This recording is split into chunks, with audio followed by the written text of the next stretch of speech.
Okay, sketch parabolas via factorising and solving for x-intercepts and turning points. That's quite a mouthful, but turns out we can do a lot with what we've already learnt. So, I want to sketch this thing. Okay, great. Well, hopefully by now it's second nature. Whenever you see a quadratic, the first thing that goes through your head is, I should probably factorise that. So let's do that. Alright, and we can go, oh okay, go down the list, nothing in common. What about recognition? Okay, well, I've got 2 and 4 would make 6 and 8, so x plus 2, x plus 4. Brilliant. So I've still got y equals here. Okay, great. So I've factorised this thing. Okay, great. Well, what good is that? Well, what we want are some x-intercepts. Because we've got some x-intercepts, we know where we're going to cross through. So we're going to make this thing go to 0. Actually, I'll leave that. Make it purple. So I'm going to make this thing equal 0, because if y is 0, that means I must be on the x-axis. Alright, well, therefore x would have to be -2 and -4. Nice, easy, beautiful, okay. Now, we can massively shortcut a whole lot of steps in this, but actually, where am I going to put this? I'll put it right here. Cool, okay. So I've got -2 and -4. So that's, over there is -2, 0. Over here, -4, 0. Brilliant. We'd know that it's a smiley kind of quadratic because we've got a positive x squared. Okay, so must do squeaky. Oh, that was not particularly good. Something like that. And out that way. Beautiful. Okay. So I get something that looks like that. A natural question at this point might be, well, hang on, what about this y-intercept? Well, y-intercepts are nice and easy. X equals 0. Well, that's 0. 6 times 0 is still 0. Add 8. So that must just land on 8. Which is nice. Oh, that's an 8. Just to make that a bit clearer. There we go. Beautiful. Have I got everything I want? Almost. There's one more piece that I really want, which is going to be right now, which is this guy, known as the turning point. Well, we can fiddle with this a bit because we know that parabolas are symmetric. So this must be exactly halfway in between the two x-intercepts. Well, what's halfway in between -2 and -4? That would be -3. I still need the y-coordinate, so I need the y-coordinate for the turning point is -3 squared plus 6 by -3 plus 8. And with a little bit of churning, what do we get? -1, I think. Double check that. So this is 9 and 8 gives me 17, -18, yep. Cool, perfect. Oops, -1. Beautiful. So that's that, and that's a perfectly valid way of doing it, no problems at all. But we could do it a different way too. So what if instead, so alternately, we could have gone, oh, hang on, I can do completing the square on this. There's nothing wrong with that, it's just a different way. This might be a bit quicker and easier, but completing the square has this nice little extra bit that throws up. So we'll get, sorry, y equals still, +3 squared, we'd have our plus k. Cool, alright. That would give me a 9, I only want 8, so -1. Cool, so I've got this, alright. Well, if I'm going to solve for x-intercepts, I make this whole thing equal 0, move the 1 across, take the square root, and eventually I end up with -3 plus or minus the square root of 1. Okay, well, -3 minus square root 1 is -4, -3 plus square root of 1 is -2, and lo and behold we end up at the exact same solutions. Alright, well that looked like more work, 1, 2, 3 more lines for this. Oh, and I haven't done the turning point. Well, lo and behold, this and this give me my turning point. Notice, this is the reverse. Alright, so just like you've got this is the reverse for the x-intercept, this is the reverse for the x-coordinate of your turning point. So -3, -1, -3, -1. So I don't actually have to do the actual work for the turning point. Now, in this example, either one's probably about as easy as the other. Maybe this one's slightly easier because the numbers are nice. But if the numbers get uglier, sometimes this will actually be a bit better. Basically, it can go either way. So you want to be ambidextrous in them, just so you can switch to whatever's going to make your life easy at the time. Cool, what about this thing? Alright, well, we can do recognition, so we probably should. Cool, y still equals x plus 2, x plus 3. Brilliant. We've got make this whole thing equal to 0 because we're talking about x-intercepts, so x-intercepts are going to be -2 and -3. Great. Okay. Y-intercept. Okay. Well, that's going to be halfway in between these, which is -2.5. Don't like don't like decimals, certainly. Don't put in -2.5 because that'll make life real difficult. So instead, we can put in -5 on 2. So you can have -5 on 2 squared plus 5 on -5 on 2 plus 6. Now, what you're probably noticing at this stage is, this is getting a bit ugly. Well, conveniently, we've already factorised it. So we know that this has to be the same as this. So I've got -5 on 2 plus 2 times, -5 on 2 plus 3. Brilliant. Alright, -5 on 2 plus 2. Well, 2 is 4 on 2, so this is just -0.5. And this guy is +0.5. -0.5 times +0.5, that's a -1/4. So we've got a y-intercept, a y-coordinate for my turning point. In fact, I will do this. Turning point was -3, -1. There we go. Okay, so down here, turning point is, what do we have? -5 on 2, comma, -1/4. Okay, great. Now, you could run completing the square on this if you wanted to, but straight away you know that you're going to end up with fractions, so it might make things a little bit harder than it needs to be. Keep in mind that you're going to have to run fractions eventually anyway, but at least this way you don't have to do some extra fiddly stuff with that k.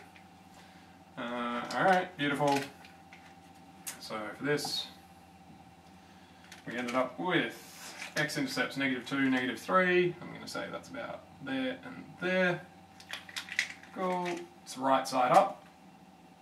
So there's some. Ooh, that's bad. But you get the idea. Something like that. Y-intercept, we get that for free, 6. So 0.6 for my y-intercept. X-intercepts, -2 and -3. So I've got -3, 0, -2, 0. And turning point is exactly that, -5 on 2, -1/4. Beautiful. Now, as we go further and further on, the graphs may look progressively worse and worse because so long as we're labelling our interesting points and so long as the curve shape is more or less right, that's all we really care about now. Drawing things to scale takes way too long and doesn't end up giving you that much information unless you're not familiar with what the general shape should be. So we're going to avoid wasting time on it now. Okay, so I've got this thing, alright? Can I do recognition? No. So next stop, complete the square. Plus some k. That was square to a 1. I need another 1, so that gives me that. Oops. There, beautiful. Well, straight away from there, I can read off the turning point is 1, 1. So it's the opposite of that, and then that one. Beautiful. What else do I need? I need x-intercepts. Okay, that's when this thing equals 0. So 0 equals x minus 1 squared plus 1. Shuffle around after a little while, we'll probably end up with 1 plus or minus the square root of -1.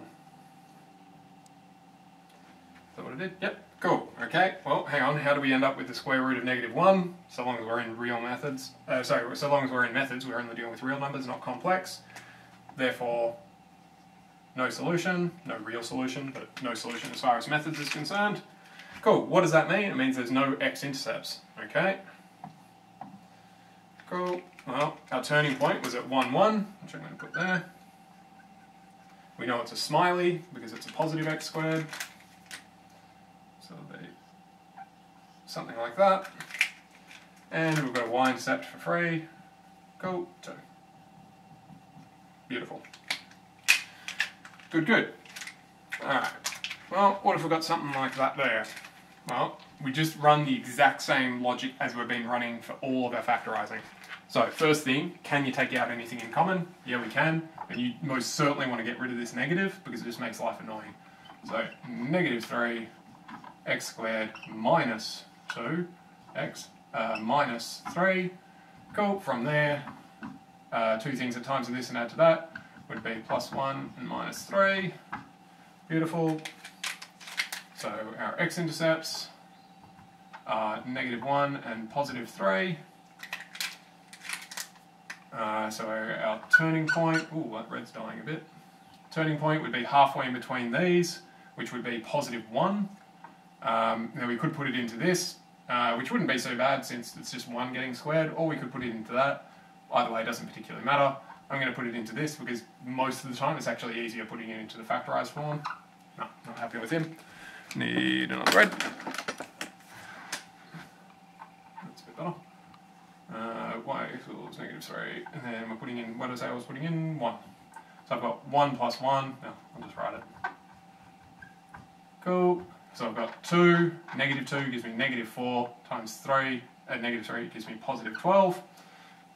So therefore my turning point is 112.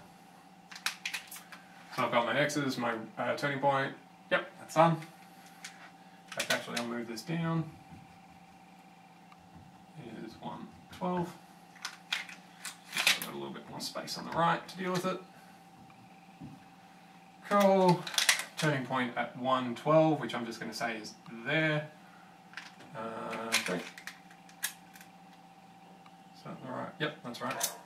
We've got a curve. We know that we're upside down, so it should go around that way. And we knew one of the x-intercepts was negative, one was positive. Cool, so we've got -1, 0, 3, 0.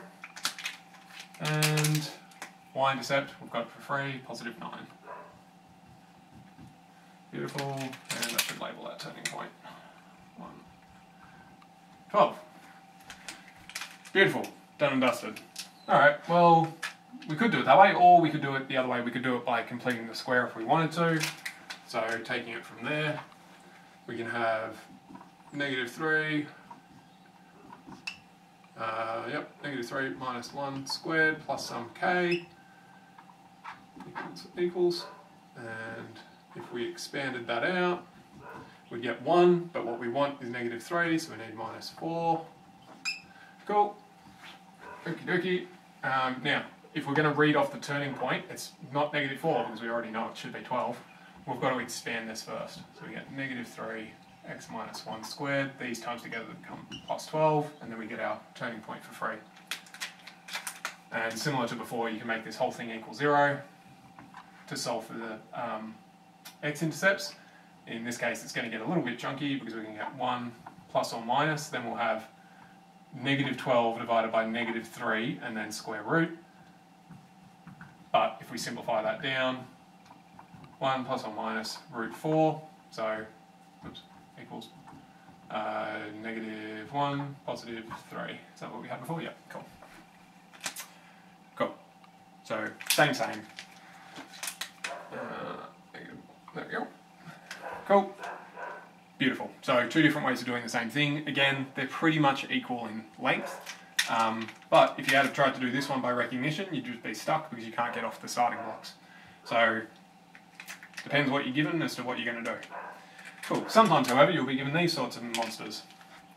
So, we could try Berry method, but that's not going to work at all. So we can't factorise this one neatly and easily. So the last thing that we're left with, sorry, you could try to do it by taking out a factor of 3 and then having x squared plus 4 on 3, x minus 5 on 3, and then try completing the square on that. So you'd end up with 2/3 in here, which we'll do it just for the sake of doing it. 2/3 of this plus some unknown k gives us x plus 2/3 squared. That would give me 4 on 9. I want 5 on 3.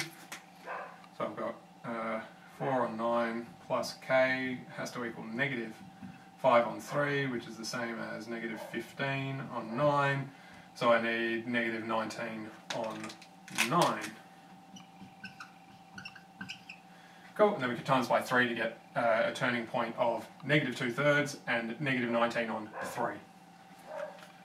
Cool, beautiful. Well, that's a little bit fiddly because we've got a whole lot of fractions. Is there another way that might make life a bit easier? Well, yeah. So let's do that. Where's the eraser? Yes.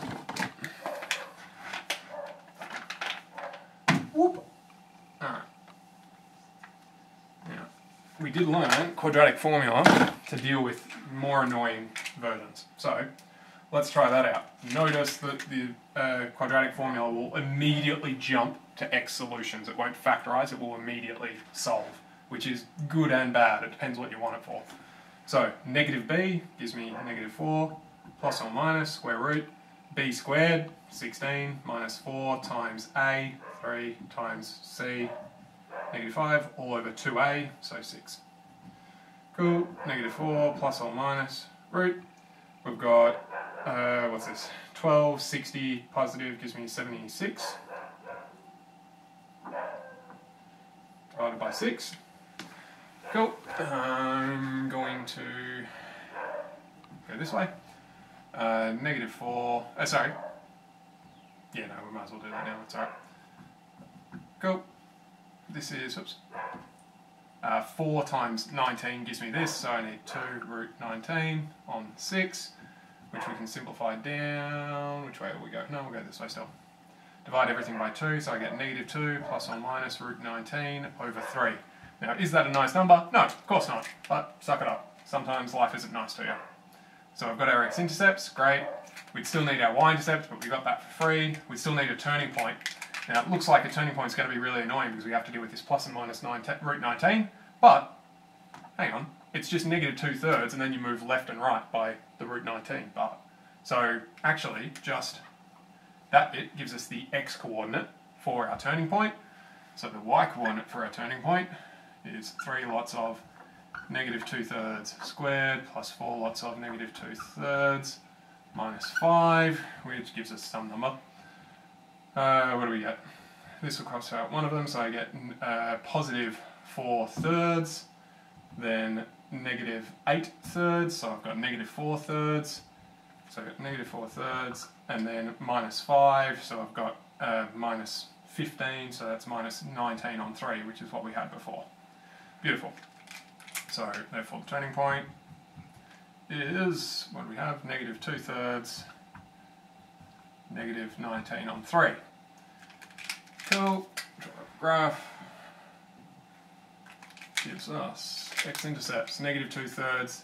So root 19, well, that's a little bit bigger than 4, so that's going to be positive, roughly 2/3, so it's going to be over here somewhere. Cool. This is going to be roughly negative 2, so that's over there somewhere. So I've got negative 2 minus root 19, all on 3, 0. And I've got negative 2 plus root 19, all on 3, 0. It was a positive, so we got a smiley. Something like that. Cool. Y-intercept we got for free, negative 5. And turning point we got from there, because I can't be bothered writing all those fractions again.